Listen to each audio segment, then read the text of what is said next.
With that being said, we are back here on Facebook.com/WakeUpCallDT and on YouTube.com/WakeUpCallDT. I hope you're all having yourselves a fantastic morning. This morning, Mr. Sofka and I are inside of the Cafe Kubal studios, and being inside of the Cafe Kubal studios, we are here with you for the Fantasy Football Power Hour every single Wednesday between 10 a.m. and 11 a.m. Eastern Time. So thank you so much for joining us. Let's bring in the man of the hour, Mr. Sofka. How are we doing? I'm doing awesome. How are you?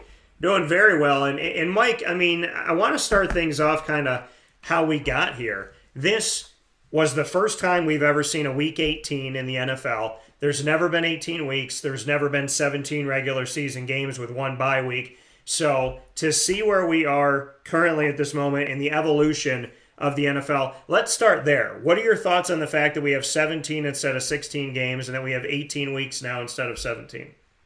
I was worried coming into the season that injuries or teams would have their playoff situation locked up early enough where we'd be seeing a lot of fantasy stars locked down till the playoffs. You wouldn't see them on the field. You'd have drafted first and second round talent in your fantasy draft, and these guys would be sitting on the bench because they wouldn't be playing in your championship weeks.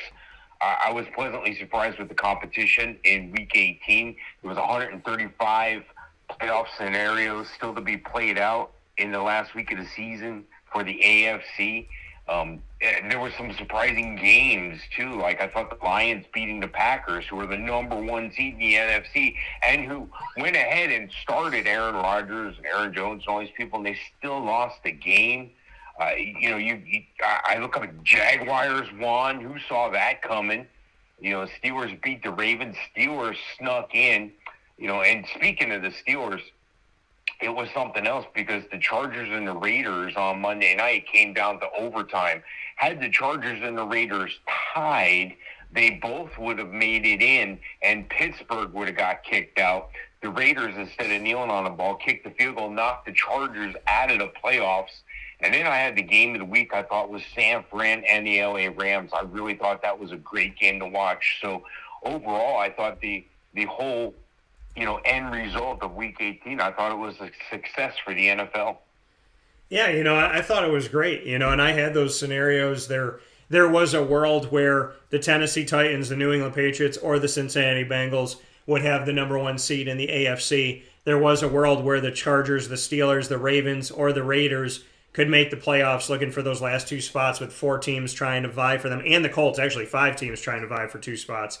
And then in the world of the NFC, Green Bay had number one locked up, but where the Bucks were going to be, where the Cowboys were going to be, and what the Rams and the Cardinals were going to do, the Rams needed to win, and they had the division of the NFC West. Arizona needed to win and have the Rams lose. Arizona lost. The Rams lost. So the Rams, even in losing, got to keep the division there, but they let the Niners in. Three teams coming in from the NFC West. None of them named the Seahawks. That's a shock to most people looking at Russell Wilson and, what that team has done up to this point. I mean, we see Pete Carroll and Russell Wilson, and you expect if anybody's going to make the playoffs, it be Seattle. And now everybody made it but them out of the NFC West. The Jaguars got to keep their number one pick despite winning. So they win, Detroit wins, Jaguars get to leave on momentum, plus they get the number one pick. So, Mike, what are your thoughts on some of those things? That the Rams lost, still got the division. We look at the Seahawks, the only team not getting in from the NFC West, and we look at the Jaguars winning but still getting the number one pick. There were some interesting scenarios going on in the background as well. Yeah, I think the Rams thing was something else. I think the Rams put all their chips in the table. They've given away all their draft stock just about. They brought guys in.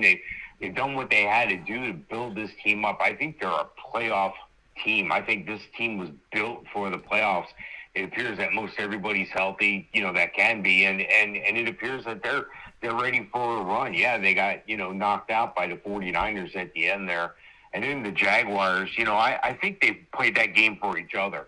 There's nothing that says power and strength and domination in a game like playing for each other. These guys don't know what their coaching situation is in the future. They don't even know if they're going to be on a team next year. They're playing for themselves. They're playing to make sure they put something good on tape so that heaven forbid the worst thing happened, they played hard till the end.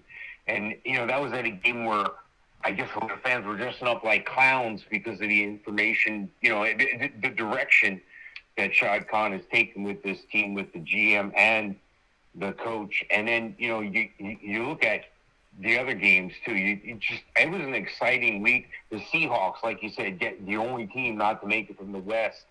The Seahawks end up winning and still don't make it. They beat the Cardinals, who were in. So, topsy-turvy weekend. It was exciting to watch, and I'm excited for Week 18 football from here out.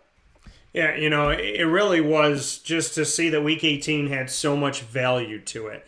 I think that's what really did it for me was seeing that it was actually a meaningful week, like you said, that people weren't just sitting and we're not just sitting there watching and saying, okay, well, this guy isn't playing and this guy isn't playing and this guy isn't playing, so does this matter? I mean, these games had huge implications all the way to the last second of Week 18, which actually didn't happen on Sunday. It happened Monday morning as the game was played past midnight, and I stayed up and watched that game.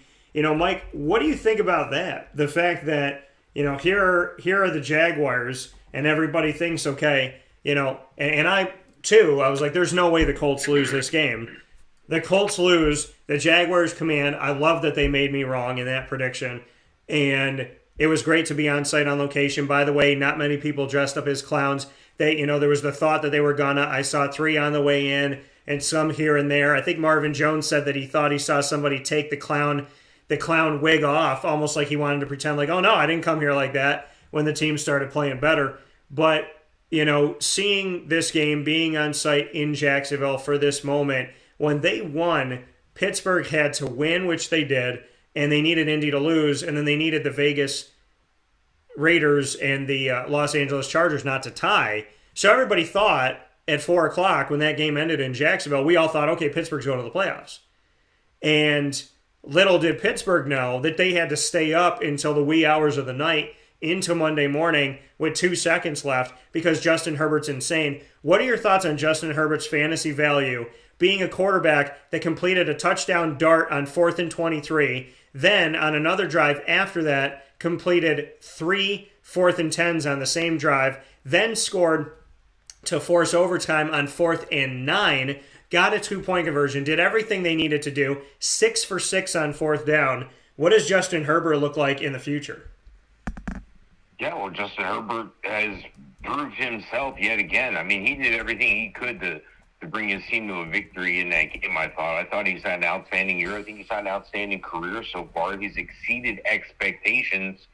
But now I think he's going to be entering dangerous territory because now he's in his 3rd year. Now, I know his team didn't make the playoffs, unfortunately, but now going into his 3rd year, there's even more pressure on him to keep growing. And I think he's capable of doing that. I think that, you look at the Miami Dolphins. They had a chance to draft Justin Herbert. May have cost Brian Flores his job. Brian Flores is an excellent coach. We'll get into that later, even though he was let go by Miami. I think the Chargers are looking good. Mike Williams, Keenan Allen, Austin Eckler, now Justin Herbert to get them the ball. If they can get a tight end to develop here, they're going to be, even that much more dangerous. Their defense is playing pretty well overall, speaking. So I just think the future looks bright for Justin Herbert and Chargers, and it looks bright for anybody that drafts him on their fantasy team. Yeah, he throws a great ball, and it was truly incredible to watch what happened here and all of the interesting playoff scenarios. So, as we look at it, we have our playoffs set. There's 7 teams instead of 6 on each side now. So we now know that you can't end 500 in a regular season because there's an odd number of games, 17 games. We also know there's an odd number of teams now, which means that the top 2 teams do not get a bye. Only the number 1 team does. So Tennessee and Green Bay will advance. Nobody else has an automatic advance. Mike, what are your thoughts on the 7-team playoff on each side and that only the number 1 seed gets a break now?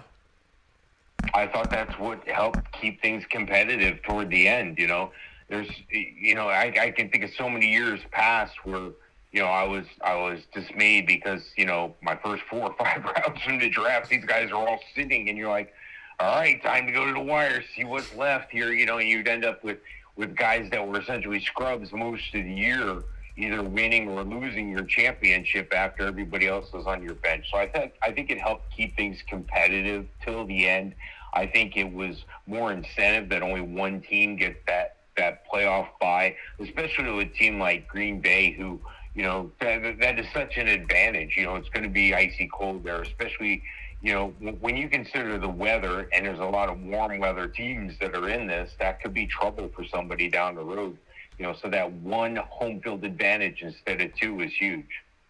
Yeah, so it's going to be great to see it as we step forward here and to see what things are going to look like. But obviously, Week 18 did not disappoint. It wasn't one of those mail-it-in weeks, and I think that's the best thing about it, is that we actually got to see teams have to play their starters because they're trying to make the playoffs and they're trying to advance forward. So it was a great opportunity. Mike, you brought up Black Monday. We know that Urban Meyer was let go by the Jaguars. We know that John Gruden resigned by the Raiders during the season, from the Raiders during the season. So as we look at what's on the side of the NFL now and where things are now at this point, we're now seeing the fact that a bunch of coaches after that have been let go. Joe Judge, who I predicted would probably, if I had to put of any of the teams remaining that hadn't fired their coach, I had Joe Judge on that list for the Giants, that would happen. Never wishing anybody to get fired, never wishing anybody to lose their job, never wanting anything bad to happen.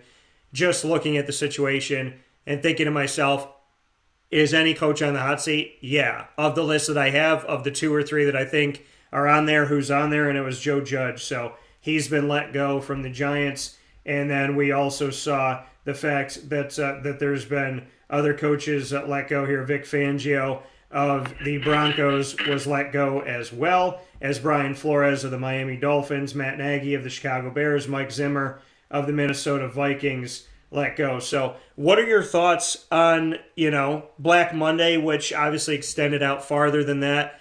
The Jaguars, the Raiders, the Vikings, the Bears, the Dolphins, the Broncos, as well as the Giants looking for a new head coach. What are your thoughts?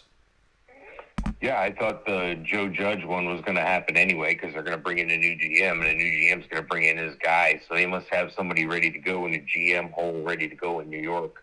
Brian Flores, I thought that was unjust almost. I know they haven't, exploded on the scene here with his record, but I think that team was building. I think it was building from the inside out. I saw players playing for each other and playing for their coach there, and that's hard to find. If I'm Jacksonville or somebody else, I'm snatching this guy up. This is a guy I want to build a program. Unfortunately, in the NFL, just like everywhere else in life, we've become very impatient. We want things now. We should be able to have everything now. That's the way it is. And sometimes things take time to develop. Sometimes you got to plant the seed, cultivate things now, and then you can reap what you've sown. It doesn't go you plant the seed, then go reap what you've sown. It takes time. It takes effort. You got to put a lot of things into it. I thought Matt Nagy was destined to be fired, and failure to develop a quarterback there. Now you got Justin Fields, who's a talent, who's hanging in limbo. You don't know if the coach they're going to hire is going to accent the run pass option that he can bring you. This guy does as much with his legs as most guys do with their arm and their legs. This Mike Zimmer, it was a matter of time. It was 8 years. What are you going to do? Vic Fangio, I wasn't really high on that from the start. So it is what it is. Jacksonville and the Raiders are going to be in the mix. Heck, I thought the Raiders put up a heck of a fight in Week 18. Maybe they should hire the interim coach. So, there's a lot to look at. I was surprised that Pete Carroll still has a job, quite frankly. Yeah, me too. You've heard some things about Russell Wilson, maybe dismayed with the direction that the team was taking, the management, the play calling and such. And then you got to wonder, well, Russell Wilson really didn't play well this year. Is that his excuse? Is he blaming it on management? Does Russell Wilson still have it? So there's a lot of unanswered questions still. I'm excited. I want to see Eric Bieniemy become a head coach. I think he's past due. I wouldn't be sad if Eric Bieniemy was the coach of the Jaguars. I was a Jaguar fan. I wouldn't be surprised if I was a Jaguar fan if Brian Flores was the coach. I think there's a couple of good candidates out there, and then there's some guys who may look to make the jump back to the NFL, like Harbaugh from Michigan. So I think it's going to be an exciting off season leading up to and past the combine here right after the Super Bowl. So again, year-round NFL, stick with us all year. We do this every week. We do this all year. This fantasy football never sleeps. Yeah, and that's the beauty of what we do. Black Monday, talking about coaches being fired, the coaches, the job vacancies, from topics like Black Monday to what are they going to do from here, to who are they interviewing, to what do we think about that, to who do we think they should interview, or who are we surprised that they interview, through the whole process of each of these teams hiring a new head coach, including the Jaguars that I cover very closely, to getting ready for the draft and the off season, as well as going through the playoffs here and predicting the playoffs and giving our thoughts on it and what we see happening and daily fantasy and whatnot. So fantasy truly never sleeps for us, because it's playoffs now, it's daily fantasy, it's going all the way through this, it's coaching searches, it's the Super Bowl, happening, the championship game happening in early February. Then we continue to go through there. Does everybody have a coach by that point? Then we're looking at the draft. We're breaking down the draft. We're also breaking down who we think are the best fantasy performers of the season, who are the guys we thought, who are some of the ones we didn't know or didn't think or didn't expect, those sleepers.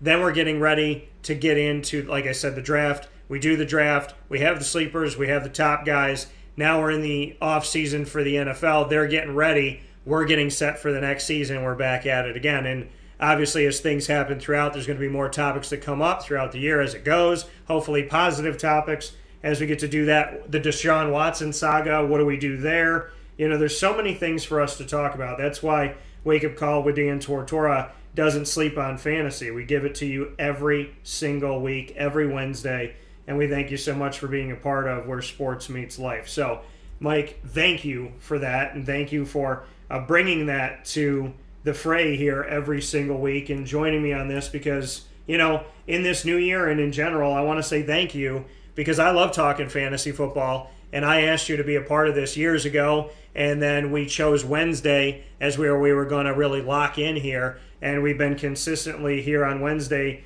for, I think, like past 3 years now. So, for us to do this, I'm only half of that, so I want to say thank you for being a part of it, and thank you for rolling with me on fantasy football. Well, I appreciate it. I appreciate the opportunity. It's fun. I'm ready. I'm ready for this weekend. I wish they would play a game 7 days a week. I mean, come on, let's go. I'm excited. So to get into that, I agree. I'm not against that at all. We'll see Super Wild Card Weekend start Saturday, January 15th at 4:30 p.m. Eastern Time as the Las Vegas Raiders take on the Cincinnati Bengals in Cincinnati. Mike, we saw the Raiders fight all the way to the last 2 seconds, and a 40-plus yard field goal by Daniel Carlson has got to have Ben Roethlisberger sending a check over to Mr. Carlson there for the Raiders, sending them into the playoffs. In that division of the Steelers, the Cincinnati Bengals won the division. Who would have thunk it? They end up winning that division, commanding, and Joe Burrow looking very good in his young career inside of the NFL as the number one pick a couple seasons ago out of LSU after winning a national championship in the college football playoff. Your thoughts on the Raiders, who just wouldn't say die, and the Bengals, who are coming into this thing and were very close to being the number one seed in the AFC? Well, I was really impressed with LA and with the way they fought in that game against the Chargers. And then the Bengals, I think they're primed and ready to attack. Joe Mixon is back. There's still fantasy football to be played. You could play in contests that will encompass all the games all the way up through the Super Bowl. And then, of course, there's daily, which you can play, any combination of games just about. Or, there's fantasy leagues that start up where you can draft players through DraftKings just for this weekend. Then you can redraft again the following weekend. So, there's a variety of ways. I still rank players every week. So this week, for instance, I got Derek Carr at 9 and Marcus Mariota at 13 at the bottom. for Las Vegas. The reason why Marcus Mariota is even ranked is because he does come in and he does run the ball, and they've done that effectively, I thought. And I think Marcus Mariota takes great pride in that. And what better situation to put yourself in? Heaven forbid something happen to your starter. You have a guy who's been plugged in, not just prepared to play, but he's plugged in. He's actively involved in the game. But, you know, if I had my Joe Burrow, I got him ranked number 8 on the ranking this week. Not going to be the... And even though he's capable of throwing for 500 yards to Jamar Chase, I think it's going to be more about Joe Mixon, who's ranked number 3 on my rankings here. And Josh Jacobs right behind him at number 4. So this is going to be a ground and pound game, I feel. Might be a short game because of that. Might be a lower score because of that. Hunter Renfrow is the guy you're going to want for Vegas on the receiving end. Number 10 on the rankings. Zay Jones, number 20. But, of course, Jamar Chase. This rookie has just come in and he's proven himself to be the guy everybody thought he could be, and he is. He's number 5 on the ranking this week. T. Higgins at number 9, and Tyler Boyd number 17. So these guys are going to catch their fair share of balls. I just don't think that this is going to be an air attack all game. It could be an air attack for Vegas, though, with Darren Waller being back. Darren Waller is an integral part of what they try to do. And then Cincinnati's going to try it out. C.J. Uzomah, of course, is the guy you're going to want there above Drew Sample. C.J. at number 12. Looking at this game, the Vegas has the Bengals at 5.5 favorites right now. I think it could be closer than that, but I'm going to take the Bengals at home. Yeah, you know, this game, the Raiders could have just taken a knee, and they could have sent the Chargers in their division to the playoffs with them. The Raiders didn't need it. The Raiders were going in. So, you know, they were in a good place going into this game because of everything else that had happened, and it was just them and the Chargers. And they wanted to win. They played to win the game, which I love. I know that's a quote, but it's true. They played to win the game. That's what Herm Edwards says, and that's how you should play the game. So I appreciate what the Raiders did, and I appreciate their fight toward the bitter end. And I feel terrible for Justin Herbert because none of that I put on him. The way that he played at the end of that game, that man struck gold over and over and over and over again. Some teams don't complete 6 fourth downs in an entire season. He did 6 for 6 in a game, 3 on the same drive. Absolutely insane. 4th and 23 touchdown. Got you thinking about Donovan McNabb and what could have been when he was in the Super Bowl on 4th and long. So a lot of awesome stuff from Justin Herbert. Going into this game with the Raiders, who did get into the playoffs, like Mike said, Mariota is utilized in this. They bring him in for special sets and whatnot. I like that the former number 2 pick has a place in this. So, you know, for me, team quarterback is important. And in our fantasy leagues and wake-up call, you have that. So that's something to look at for the future. But Mariota does bring you some value. Probably get him relatively cheap, potentially out there and put him out for you. Derek Carr has value too, but not like Joe Burrow. Josh Jacobs, if he's able to go in this game, he was a limited participant with a rib injury. But if he's able to go, you put him out there. Hunter Renfrow, Hans McGee, you definitely got to put him out there. And Darren Waller, we saw him come back, and obviously they keep throwing out to him. Derek Carr loves him, so from what we can see, Darren Waller, definitely with a knee injury, if he can go, you play him too. So Jacobs, Renfrow, and Waller, really the awesome pieces here, and cheap to get, probably Marcus Mariota if you need some help there. On the other side, Joe Burrow is absolutely worth the play, and Jamar Chase. Those are 2 guys that are staples of this team. And then some value, obviously, to Joe Mixon, C.J. Uzomah, and T. Higgins. Higgins is good. Higgins comes from Clemson. He does some good things. Him and Joe Burrow were on opposite sides in the national championship a couple seasons ago. But Jamar Chase, being from LSU and knowing Joe Burrow as well as he does, I said as good as T. Higgins is, we saw this coming. We saw that Jamar Chase was eventually going to take over as number 1 because they know each other. So I love it, and I think it's been great for fantasy. Joe Burrow, Jamar Chase, huge value. Mixon after that, then T. Higgins and C.J. Uzomah. So that's where I have it. I got the Bengals winning this game as well. I'm not too worried about it. So definitely got to go Bengals in this one. Next one up, Mike, on Super Wildcard Weekend on Saturday, January 15th. We have a nighttime game at 8:15 p.m. Eastern Time.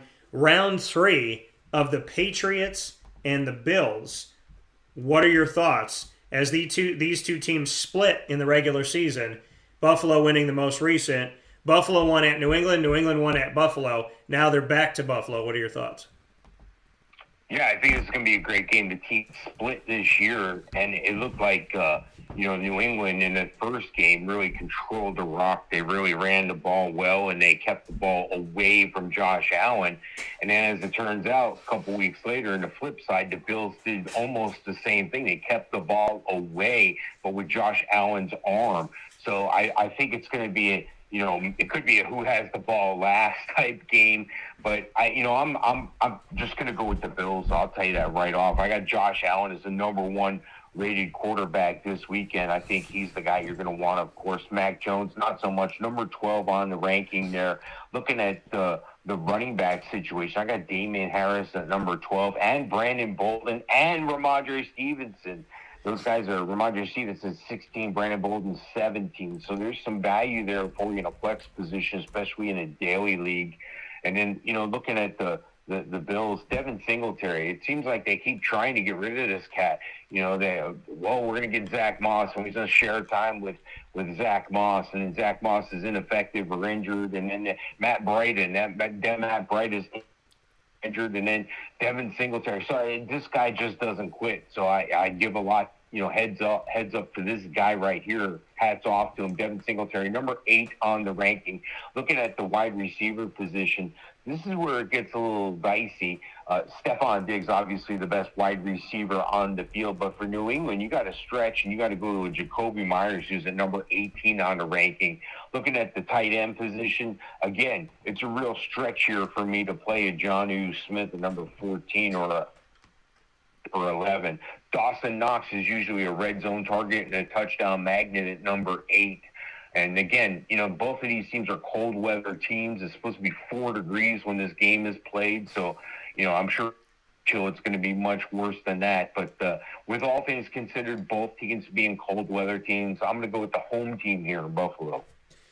Yeah, I got to go with the Bills as well in this matchup. Buffalo just couldn't get their offense going in that game. And like you said, trying to keep the ball away, they did a good job with Ramondre Stevenson and company to prevent the Bills from having much opportunity back in that matchup. And so, for me, I think that Buffalo is in a place right now where they have something to prove, being back at home once again and having to showcase what they can do, because this was a very ugly way of playing before. The game was awful. We were out at Pizza Man Pub, and we were doing a show with Al Romano, who won a championship with Tony Dorsett and the Pitt Panthers, and him and I were covering this game and just talking about it, and and then watching the beginning of it, and then seeing how it ultimately ended here was just a horrible ending for the Buffalo Bills, who just really couldn't seem to get out of it. Their second game around, 33-21, did what they needed to do. They looked more like the Bills that people are expecting. Josh Allen threw 47 passes with no interceptions, 3 touchdowns passing in the game. We got to see Josh Allen lead the way on the ground too, 5.3 yards per carry, 64 yards on 12 carries. Devin Singletary scored. Isaiah McKenzie, young wide receiver, scored. Stephon Diggs got into the end zone, and Dawson Knox, who's definitely shaped up to be of higher fantasy value this season, did some good things. But when we go back to that other game that they had against the Patriots, and we see that 14-10 loss, we take a look at how things looked here. Josh Allen attempted 17 less passes, 15-30, 50% from the field. Wasn't a good day. Snowing like crazy to start the game. Obviously cold. 1 touchdown, no interceptions, but the Bills and the Patriots should both know how to play in this. But Damian Harris and Ramondre Stevenson, between the two of them, had 189 yards rushing. Damian Harris with 11.1 yards a carry on 10 carries. Ramondre, 24 carries for 78 yards. So looking at this, the team ran the ball 46 times. Mac Jones only attempted 3 passes in that game. It was just ground and pound and play hard defense. It was that old Northeast punch-in-the-mouth football, and it worked. So, that's what worked before. Then they tried to do things a little bit differently, and Buffalo was able to take advantage. So Buffalo's really got to strike. They got to strike early. They got to strike often, and they have to understand that Bill Belichick can never be counted out of anything. So it's going to be a great game. I think it's great for the fans to see round 3, and I think it also makes the Buffalo Bills collectively, the fan base, the Bills Mafia, and the Bills backers probably take a collective gasp of air there as they know that, the Patriots have been a thorn in their side for such a long time. So looking at the Patriots first, Mac Jones has value in this game, obviously, but, we know that they won on the ground and pound, and we know that they can entrust with that. Mac has not been consistently great, but he's been occasionally good. You know what I mean? So he's had some good moments. He's obviously a quarterback that I thought was going to go to the Patriots. I predicted that he would go there at 15.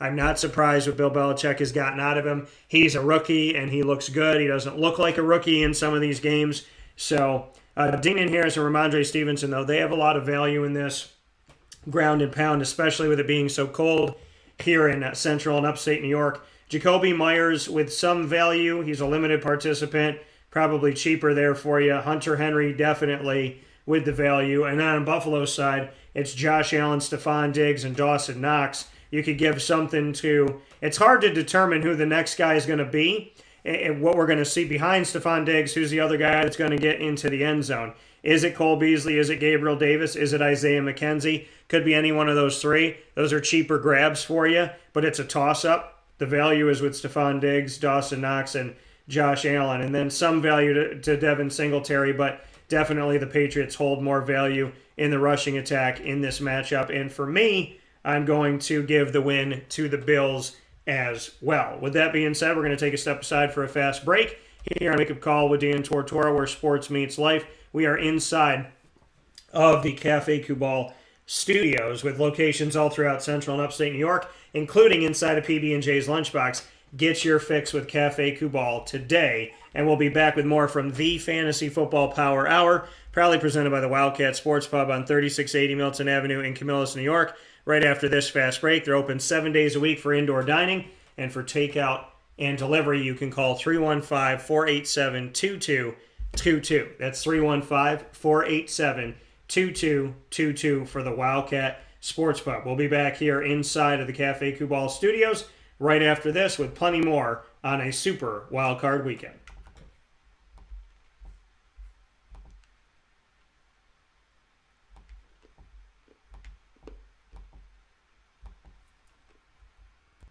Carvel DeWitt, it's what happy tastes like. Do you know why? Because we make ice cream. Creamy, rich, flavorful ice cream. Not yogurt or iced milk like some of our competitors. Ice cream. Fresh, by hand, daily. For the calorie conscious, we have something new for you. Our new Carvelite. Same great flavor, creaminess, and texture of our regular ice cream with only 35 calories an ounce. So whether you want an ice cream cake, flying saucer, dasher, carvalanche, hard or soft ice cream, we will satisfy your craving with our fresh, handmade regular or new Carvelite ice cream. Carvel DeWitt. It's what happy tastes like.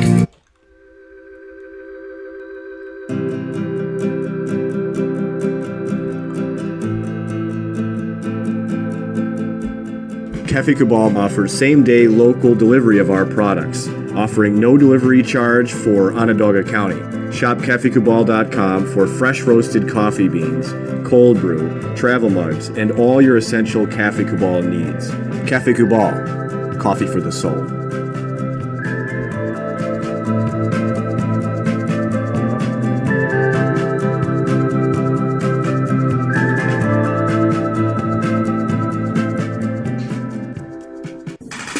The Wildcat Sports Pub in Camillus, New York is located on 3680 Milton Avenue in the Home Depot Plaza. It is your family-friendly sports bar and restaurant. Folks, some sports bars aren't family-friendly. Some family-friendly restaurants are not sports bars. The Wildcat Sports Pub in Camillus, New York is proud to be both.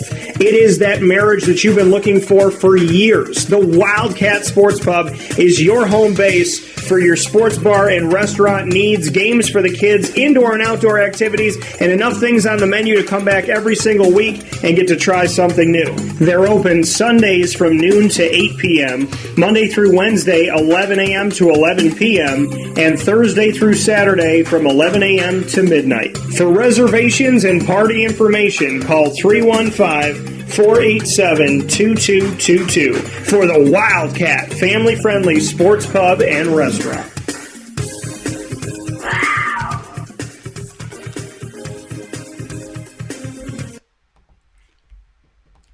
Welcome back here to Wake Up Call with Dan Tortora on wakeupcalldt.com, your one-stop sports shop, and on mixlr.com/wakeupcalldt. We are inside of the Cafe Kubal studios here, and you are watching and listening to Super Wildcard Weekend Fantasy Football Advice for 2021-22 inside of this Fantasy Football Power Hour, like I said, proudly presented by the Wildcat Sports Pub. Mike and I brought you the Saturday games.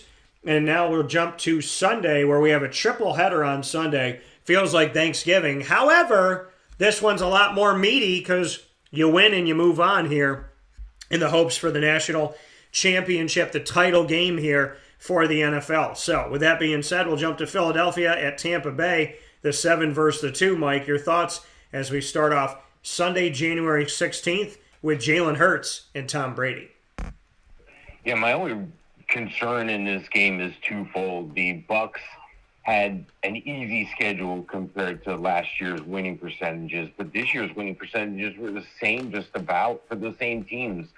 The Bucks had trouble against winning teams. The only team with a winning record that the Bucks beat all year was the Buffalo Bills when they were 7-6 on December 12th. So, and it took them overtime to do that. That was a home game, of course. But so the Bucks have trouble with teams with winning records, and Philadelphia is 6-3 on the road this year. 6 of their 9 wins are on the road. So I'm not saying it. I'm just saying it. Tampa's an 8.5-point favorite in this one. Fantasy-wise, Tom Brady is the number 3 ranked quarterback this week, and well, on the other side, not so much. Jalen Hurts, number 5. But you got to understand, we're talking about the top 12 teams this weekend here when I'm ranking these quarterbacks. So, like, when I rank Joe Burrow 8, well, yeah, but in front of them are Josh Allen, Patrick Mahomes, Tom Brady, Dak Prescott, Jalen Hurts, Kyler Murray, Matt Stafford. You got to have a good quarterback to make playoffs in this league. And Jalen Hurts is number 5. He gets it done with his legs and his arm. Looking at the running back situation, I like Leonard Fournette. I think Leonard Fournette is going to dominate. I think they're going to try to ground and pound in this game and keep the ball away from Jalen Hurts. Leonard Fournette, again, number 1 on the ranking.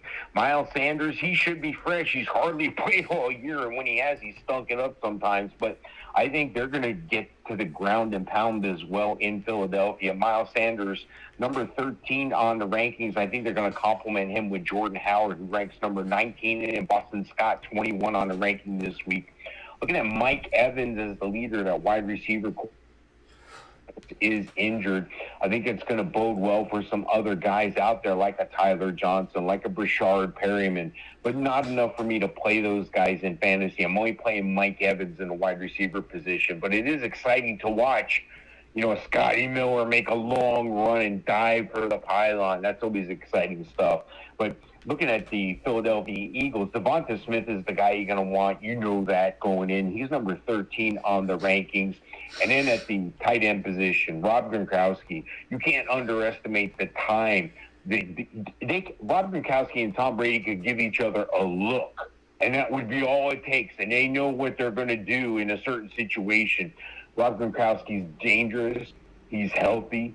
He's a red zone and a touchdown machine. And he can chew up the middle of the field, too. This is a very dangerous situation for Philadelphia. Rob Gronkowski, number 2 on the ranking there. And then Philadelphia's got Dallas Goedert.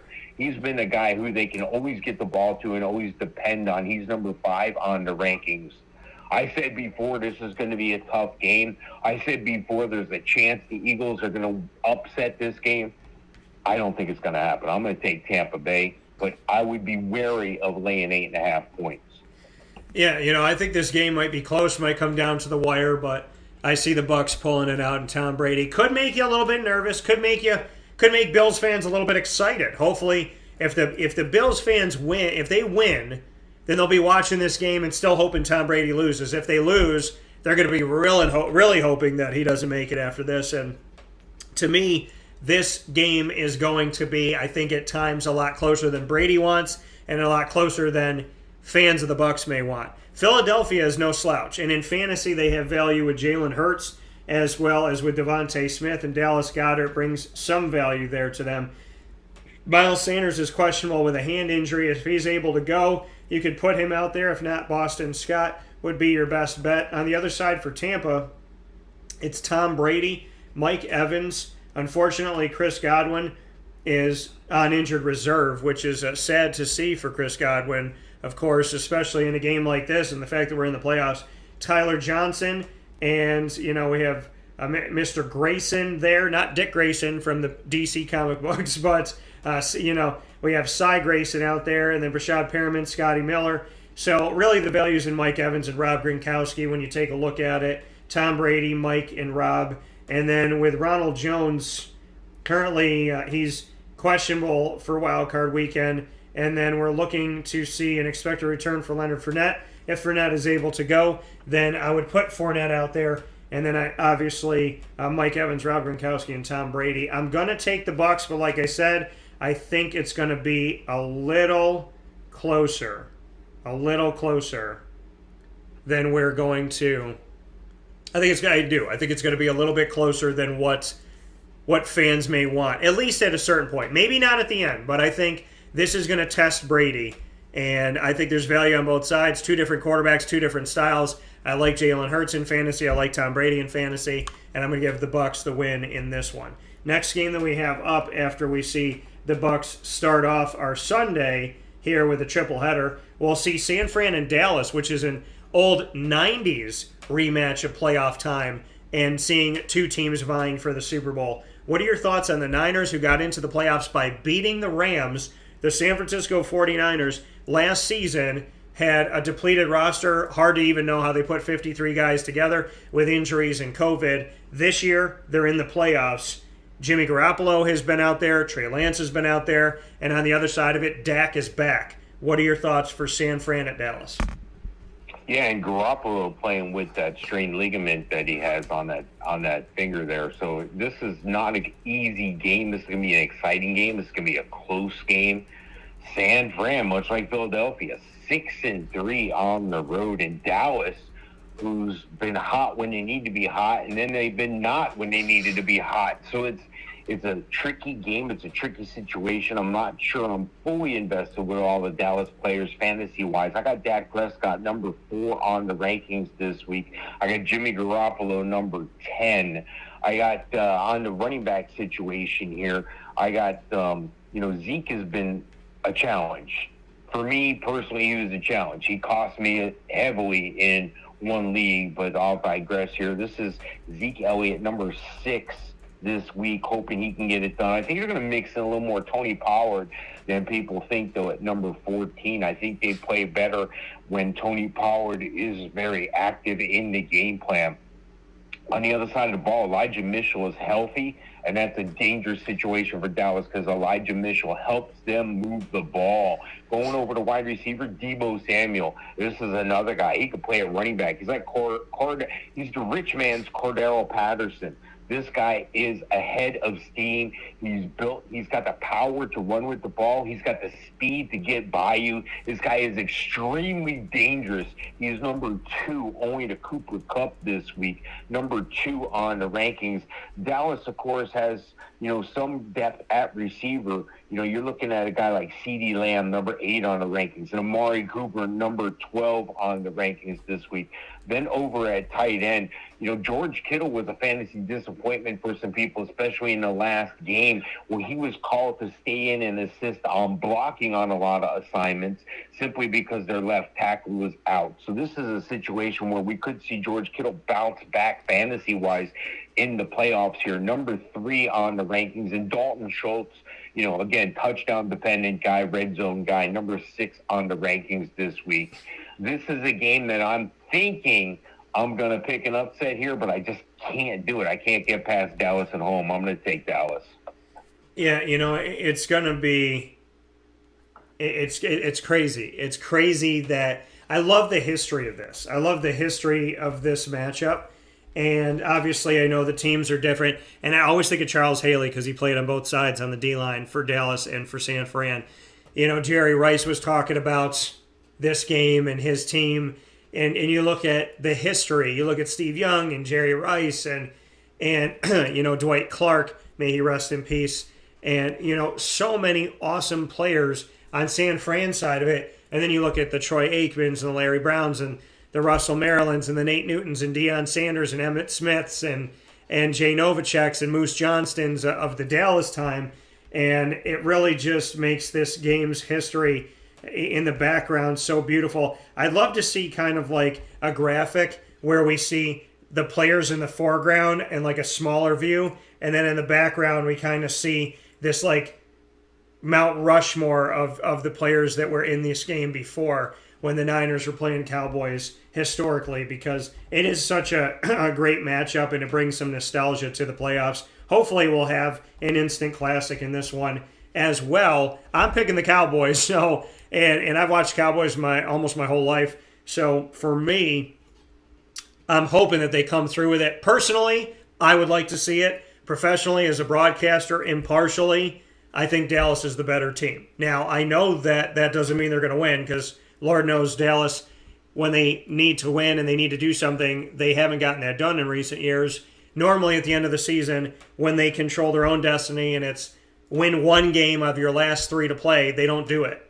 This year, it wasn't that. They had wrapped up their division before the last game of the season. They were already set and ready to go. I commend them for that. I congratulate them for that, and I appreciate the Cowboys for that they locked it up, locked it in, and had it set. Unlike other years where they controlled their destiny and they did not. They played out of control, essentially. So in this game, Jimmy Garoppolo, like Mike said, he's injured. He's got a thumb injury right now. Trey Lance will probably get out there. Trey's got some value.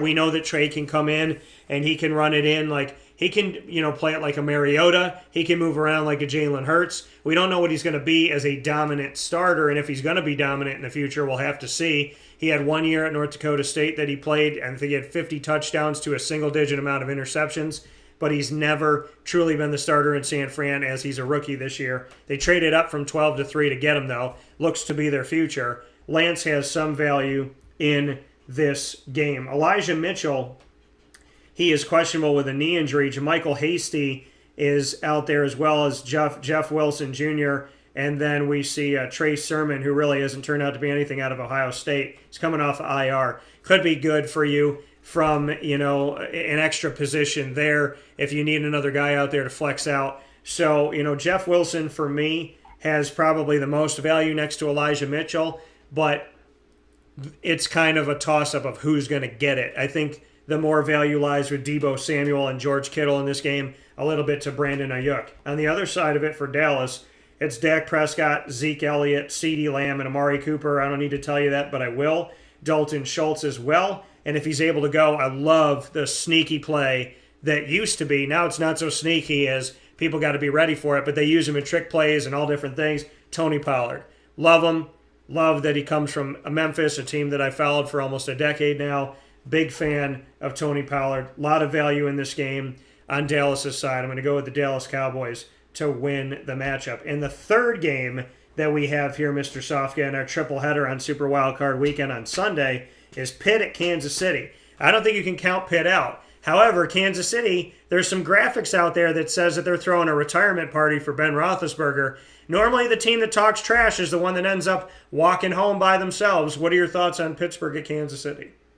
Yeah, I got to wonder how much more Ben has in the tank, late in the season, calling this his last season, putting it all together, big heart game for them, Pittsburgh and Ben Roethlisberger, on Ben's last home game, or so they said, and it looked like Ben was at the end of the game, like relieved, like at a good place, like at peace with that being his last game. And then to top it off with the Ravens, win on the road in Baltimore, I just wonder how much more Ben has in the tank. Can that defense led by TJ Watt stop Kyler Murray? And the Chiefs have been suspect, especially early in the year.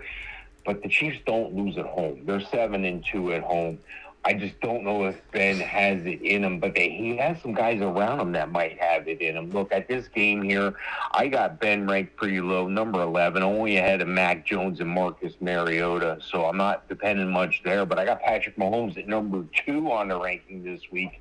And then when you take a look at the running back situation, Najee Harris has been dominant all year. He's been a guy that can stay on the field the whole time. Najee Harris, number 2 on the rankings, as Pittsburgh tries to shorten this game and give them a heavy dose. Now, if the Chiefs come out and just get up by a couple scores, that's probably it for the game and that game plan. But looking on the other side of the ball, Clyde Edwards-Helaire should be back fully healthy, and Darrell Williams is going to split the rock with him. I think those guys are ranked 10 and 11. Looking at the wide receiver position here, it's a little bit different. Has really picked up the pace here lately. He's number 15 on the rankings, but Deontay Johnson's been the man all year, number 3 on the rankings here. And in KC, of course, you got to talk about Tyreek Hill, fastest guy in the NFL. This guy just seems to get it done out of nowhere. And then you take a look at the tight end situation, the best tight end in football right now, Travis Kelce, number 1 on the rankings here. And Pat Freiermuth has really turned it on in his rookie season here, number 9 on the rankings. With all that being said, I don't see that Kansas City is going to lose this game. I'm going to take the Chiefs. I think it's going to be a great game to wrap up the weekend, but won't wrap up the wild card altogether, as there's going to be a game on Monday night. And a shout out to one of our longtime viewers and listeners, Greg here, who made the note here that we typically don't see wild card playoff games on Monday night. Last one was in 1988, in the 7th playoff game on Monday overall. So interesting statistics there. Also interesting that no quarterback that's led the league in passing yards has ever made it to a Super Bowl, and Tom Brady being that guy. So we'll see. This year he's that guy. So we'll see if he can. Over 5,000 yards once again in his career. So going into the Pitt Chiefs game, Ben Roethlisberger, I wouldn't put the fantasy value on his side. I put it with Najee Harris and Pat. I'm a huge fan of Pat Freiermuth. I think Pat Freiermuth is going to come up big in this game. I think he's going to have at least 1 touchdown in this matchup. Deontay Johnson also has some value as well on the other side of it for Kansas City. And if you get to go after individual defensive players, TJ Watt, obviously, I shouldn't have to tell you that, but TJ Watt. So he, to me, is the MVP of the Steelers the entire season. On Kansas City's side, Pat Mahomes as well as Travis Kelce. Tyreek Hill has some value too, as long as his heel is able to be healed.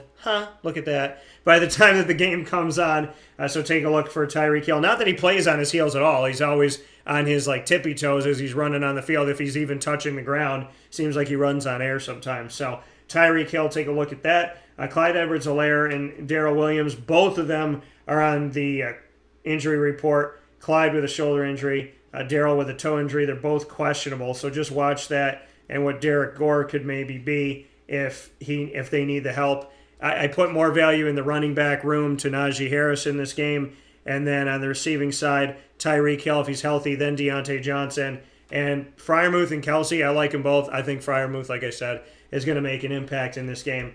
I am going to go with the Steelers in this matchup. So I'm actually going to pick the Steelers to upset and keep Big Ben going in this. So Mike's going with the Chiefs, and I am going with the Steelers in this game. And I'm going to pick them as the first time that Mike and I have gone against each other here in Super Wildcard Weekend for this season. Every other game we've picked the same. We picked the Bengals over the Raiders, the Bills over the Patriots, as well as the Bucks over the Eagles and the Cowboys over the Niners, all home teams. I picked the road team in Steelers at Chiefs. Mike picked the home team. Find out who we're picking in the final game for Monday night, Arizona at LA, when they get to play round 3 of their matchup this season. So not only the Bills and Patriots doing it, we're also going to see it be done by the Cardinals and the Rams, and we'll talk about it right after this fast break on Wake Up Call with Dan Tortora, where sports truly meets life.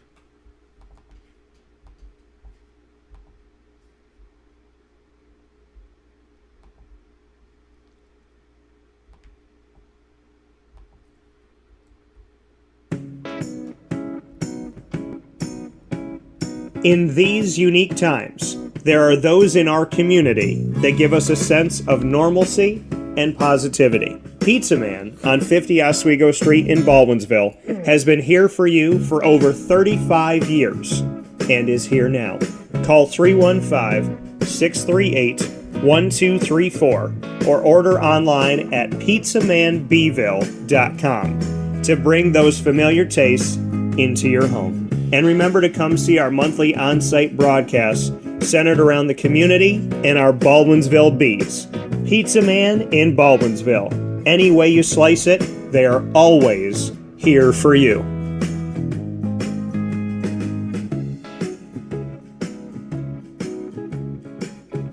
This is Jimmer Sikowski, owner-operator of Chick-fil-A Cicero, 7916 Brewerton Road in Cicero, right in front of the Home Depot. I had a deep feeling that God wanted me to do something bigger with my life and to help people, help others. I kept putting Chick-fil-A in my life, and I realized as I was going through the franchise selection process that positively impacting the lives of others was really core to what we do here at Chick-fil-A. First of all, it starts with the food. The food is brought in fresh daily. We bring in local produce. We prepare to order in the kitchen. We hand bread our chicken. We hand spin our milkshakes. It's great food. It doesn't taste like fast food.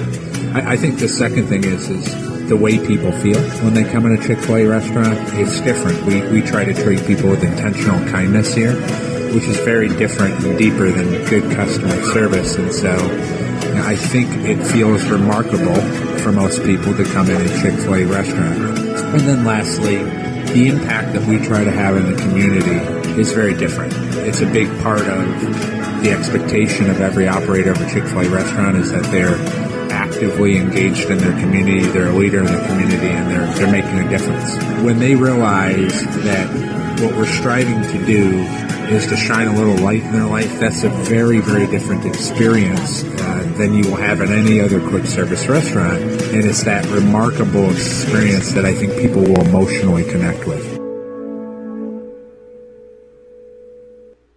I'm George Townsend of Honda City with some good advice when buying a new car. The true cost of owning a new car is determined by the appraised value when you trade it. No vehicle appraises higher than a Honda. Next, look for low APRs and deep discounts. You also want low maintenance costs and great fuel economy. That's why my advice to you is to buy a new Honda. Looking pre-owned, visit our Honda Certified Used Car Center. Honda City, 7140 Henry Clay Boulevard, Liverpool, or HondaCity-CNY.com. It would be a pity if you don't shop at Honda City.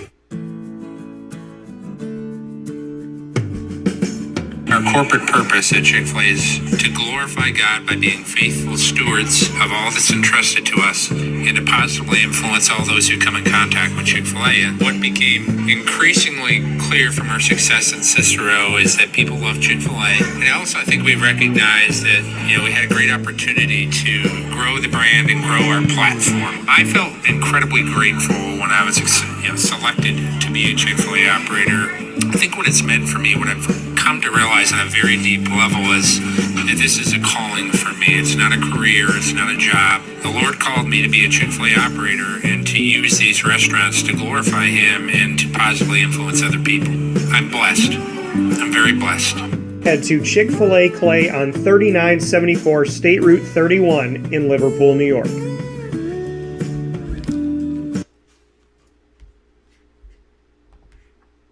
And welcome back here to Wake Up Call with Dan Tortora on wakeupcalldt.com, your one-stop sports shop, and on mixlr.com/wakeupcalldt from inside of the Cafe Kubal studios. We are here with you every Monday through Friday from 9 a.m. to 11 a.m. Eastern Time on YouTube, Facebook, and mixlr.com, all /wakeupcalldt. mixlr.com /wakeupcalldt. youtube.com /wakeupcalldt, and on facebook.com /wakeupcalldt, being shared on facebook.com /livenowdt, and of course being heard as well on wakeupcalldt.com, where the live feed is embedded. After you hear the shows live, you can search Wake Up Call with Dan Tortora on Stitcher, Spotify, MixLR, TuneIn, Podbean, iHeartRadio, iTunes, YouTube as well. All you got to do is search Wake Up Call with Dan Tortora, or one word, Wake Up Call DT. In the final piece, of this edition of the Fantasy Football Power Hour. Not one of, not a, but the Fantasy Football Power Hour and Super Wildcard Weekend of the 2021-2022 season with 7 teams on each side instead of 6. Only the number 1 team getting a bye. Green Bay advancing in the NFC and Tennessee advancing in the AFC. Everybody else having to play 2 versus 7, 3 versus 6, 4 versus 5. And our 4-5 matchup in the NFC will round out Super Wildcard Weekend on Monday night. Mr. Sofka, we will see the Rams hosting the Cardinals. The Cardinals are where they are because they lost. If they had won and the Rams losing, this would have flipped and Arizona would have been at home. So this game definitely has some background here that Arizona could have been the home team and this could have been played in Phoenix. Instead, it's going to be played in Los Angeles with the Rams hosting round 3 between the two NFC West rivals. Your thoughts? Yeah, it's going to be a good game, and I really want to pick the Cardinals to win this one. They're 8-1 on the road, but the Rams seem like they're built for the playoffs. The organization has gone all in. All the chips are in the middle of the table.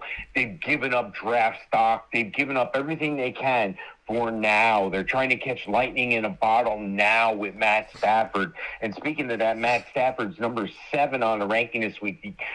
One guy just ahead of him at number 6 is the guy on the other side of the field, Kyler Murray, at number 6 this week. And then you take a look at the running back situation. Well, you know, for the Cardinals, it's James Conner, I think, is going to be the guy. Chase Edmonds is probably not so much, probably not going to make the game here. But I got him at number 15. So I think there's a good combination. I think maybe they ride the hot hand should both of them be, you know, fully healthy. Sony Michel is going to be the lead guy, number 9 on the rankings here. Cam Akers, they're bringing him into it slowly here, number 20 on the rankings. Heaven forbid if Cam Akers heats up, this thing is all but over. But looking at the wide receiver position, Arizona desperately missing DeAndre Hopkins, but Christian Kirk checks in at number 11 on the rankings this week. A.J. Green at 154 years old, still getting it done, number 19 on the rankings. But on the other side of the field, they got the top guy in the NFL, the record breaker. He's leading in just about every category. Cooper Kupp, number 1 on the rankings here. And that opens things up for other guys like a Van Jefferson. I got Van Jefferson at 21 on the rankings here. Looking a little further at the tight end position, Zach Ertz, that was a vital catch by them. They traded for him, and that was what they needed to push them to the next level in Arizona. Number 7 on the rankings. And Tyler Higbee, he looked like a thug on the football field last week. Number 10 on the tight end rankings. I really want to take Carolina in this. I really do. I really think they're capable of winning this game, but I'm going to take the Rams at home. Yeah, you know, this is going to be a good game for both. The Cardinals started out with Chandler Jones having, I believe, 5 sacks in the opening game of the season, a Super Bowl champion and a Syracuse alum, and an upstate New York recruit, thank you, from the beautiful Binghamton area. So something that needs to be said there, Union Endicott. And so you talk about there's no talent in New York. Well, okay, well, he went on to Syracuse, did awesome things, and then went on to the NFL and is still relevant. And he can play on the D-line or as an outside linebacker. Love what Chandler Jones is doing. Big fan of him. And Justin Pugh, first-round pick out of Syracuse as well. And we had dinner right before he got drafted in the first round, so it was really cool to see Justin doing what he's doing. So shout out to them both. I would say Kyler Murray, obviously. James Conner, if he's able to go. He is questionable with a rib injury, but I know he didn't back down to cancer. He doesn't back down to any injuries. I'm sure he'll be out there in some respect, and I look forward to seeing him, and God bless everybody getting healthy and being well in general on and off the field. James Conner, Kyler Murray, Zach Ertz, the value for me. Besides that, A.J. Green and Christian Kirk, there is some value here with these guys, but it's tough to decide who's going to really get it. DeAndre's obviously been hurt for a while. If I had to put it on anybody, I'd say A.J. Green, but Christian Kirk could be sneaky. It behooves you to lean on Green if you're going to lean on anybody, but to lean more on James Conner and Kyler Murray and a little bit on Zach Ertz. On the Rams side of things, Matt Stafford, Cooper Kupp, Tyler Higbee, I like them all. Van Jefferson, probably cheap there in daily for you. He's a good one to have out there. And Odell Beckham Jr. is too much of an up and down player, really wherever he, going to Cleveland, he's done it. Going to the Rams, he was shut down recently here. So Sony Michel, Cam Akers is back. And so we saw him get under 10 touches in this game. So Sony Michel has some value for you. Really, Cooper Kupp, Matt Stafford, and Tyler Higbee. I put it more on the running of the Cardinals, and then both quarterbacks different but still strong in this. And then receiving-wise, obviously I'd put it to the Rams with Cooper Kupp. And then when you look at receiving from the tight end point of view, Higbee and Ertz kind of similar to me as far as what I think maybe the points would be. If I had to choose, I'd go a little bit more on the side of Ertz in this game. This is tough. This is really tough for me, but I think the Rams are poised to make a Super Bowl run, so I got to go with the Rams in this matchup. So with that being said, Mike and I have agreed on every game in Super Wildcard Weekend to start off the 2021-2022 NFL playoffs, except for the game where I picked the Steelers and he picked the Chiefs. Find Mike at HallOfFameFantasyFootball.com. Find us both at the Winning Fantasy Football group on Facebook. You have to ask to join, so make sure you do that today. And, of course, you can always find us every Wednesday in hour number 2 for the Fantasy Football Power Hour, proudly presented by the Wildcat Sports Pub, 3680 Milton Avenue in Camillus, New York. They are there 7 days a week for you for indoor dining and, of course, for takeout and delivery, 315-487-2222. So if you're staying home to watch the games, 315-487-2222. Amazing Philly cheesesteaks, awesome pizza, awesome Wildcat sauce on their wings, chicken Caesar wraps, so many great things to have, and their fried dough is second to none in Central and Upstate New York, and I mean that, and I know my history on fried dough. So head out to the Wildcat today, enjoy the games, and enjoy it at home with takeout and delivery from the Wildcat if you're going to be watching it in your familiar digs. With that being said, Mr. Sofka, thank you so much as always, and I cannot wait to talk with you about a weekend where I will be sitting with my Ma and Pa's kettle corn ready watching these games on Saturday, Sunday, and Monday. Sounds great, Dan. I look forward to speaking with you next time. Thanks a lot. All right, take care. With that being said here, folks, I want to thank you all for being a part of the broadcast. Once again, to recap, Mike and I went with the Bengals at home over the Raiders, the Bills at home over the Patriots, the Bucks at home over the Eagles, the Cowboys at home over the Niners. Mike went Chiefs at home, I went Steelers on the road, and then we both went Rams over the Cardinals at home. So that's what it looks like from our Super Wildcard Weekend predictions. You can go back and watch this video on youtube.com/wakeupcalldt and on facebook.com/wakeupcalldt as well. I thank you so much for being a part of the broadcast, and I want to implore you to always be with us every Monday through Friday from 9 a.m. to 11 a.m. Eastern Time on Wake Up Call with Dan Tortora, and you can find us on Facebook, MixLR, and YouTube by going to any one of those.com/wakeupcalldt. YouTube.com/wakeupcalldt, Facebook.com/wakeupcalldt, MixLR.com/wakeupcalldt, wakeupcalldt.com, and Facebook.com/live-now-DT. Once the shows go live, you can check them out in the archives of YouTube as well as iHeartRadio and on iTunes and Apple Podcasts, Podbean, Stitcher, TuneIn, Spotify, and MixLR. All you have to do to find our archive of Wake Up Call for free on any one of these avenues is to search Wake Up Call with Dan Tortora, or one word, Wake Up Call DT. And of course, you can thank our Central and Upstate New York partners by going out to any one of them today. Cafe Kubal, Carvel DeWitt, the Wildcat Sports Pub, Progressive Dental, Ma and Pa's Kettle Corn and Popcorn Factory. You can order from any one of the 50 states at maandpaspopcorn.com. Avicoli's, Canine Camp Dog Daycare, Chick-fil-A Cicero, and Chick-fil-A Clay, Canine Campground Dog Boarding, Pizza Man, Lemoyne Dolphins, the Millhouse Market, Honda City of Liverpool, Mother's Cupboard, Victory Sports Medicine and Orthopedics, and the most awesome place that you have to go to because you love their food truck, and now you got to go to their street side cafe. When you're jonesing for the food truck, now you can get the full menu at PB&J's Lunch Box. Proudly serving Cafe Kubal on site as well on 663 Old Liverpool Road in Liverpool, New York. Wake Up Call with Dan Tortora is also the proud multimedia marketing partner of your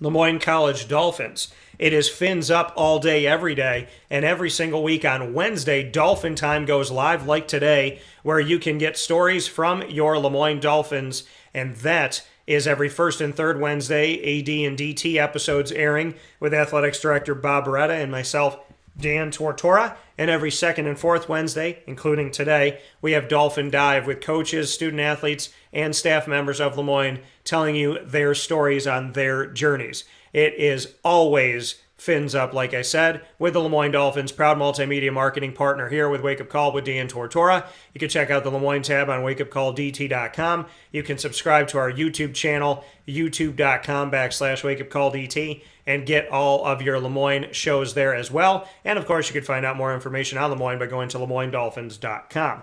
Wake Up Call with Dan Tortora is the proud multimedia marketing partner as well of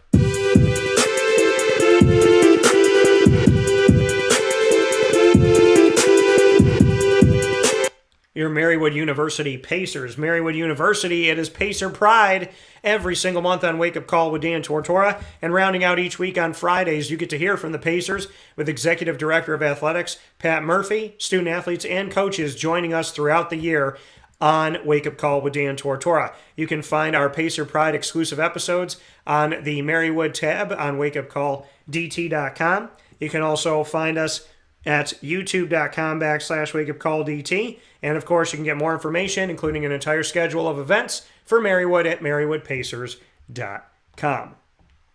With that being said here on Wake Up Call with Dan Tortora, I feel like I said with that being said way too many times today. My apologies. So, in conclusion, Wake Up Call with Dan Tortora wants to wish you a very happy upcoming Super Wildcard weekend. We have 2 more great days of shows before that, and we have a fantastic live show coming on at Avicoli's tonight with Liverpool girls basketball. Can't wait to see you. Can't wait to talk with you. Please stay safe. Stay well. Prayers, please, for my dad as he goes through surgery as we're talking right now. So God bless to my dad. Greg, I'm happy you came out of surgery okay, and I hope everything is healthy, safe, and happy and continues to be. Same goes for my dad. God bless you, Dad. I love you so much. And so to God, I pray for my pop that everything will go well and be well and stay well, and that my dad will heal completely and for good, and no matter what, through you, God, and handle well whatever comes his way.